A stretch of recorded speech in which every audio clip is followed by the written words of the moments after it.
একটা ছোট ছাগল টুনু সবুজ ঘাস খাচ্ছে। পাশে পাহাড়, পাখি উড়ছে। টুনু ছিল ছোট কিন্তু খুব বুদ্ধিমান ছাগল। হঠাৎ একটা হিংস্র নেকড়ে টুনুর সামনে এসে দাঁড়ালো। নেকড়ে গর্জন করে হাসে। টুনু একটু ভয় পায়।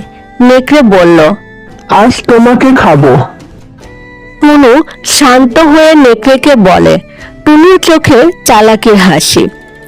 আমাকে খাওয়ার আগে একটু মোটা হতে দাও। ওই পাহাড়ে ওপাশে খুব মিষ্টি ঘাস আছে। নেকড়ে লোভে পড়ে পাহাড়ের দিকে দৌড় দেয়, কিন্তু সেখানে সে একটা গর্তে পড়ে যায়। লোভী নেকড়ে সর্বনাশ করলো। টুনু নিরাপদে মাঠে ফিরে আসে। অন্য ছাগলরা হাততালি দেয়।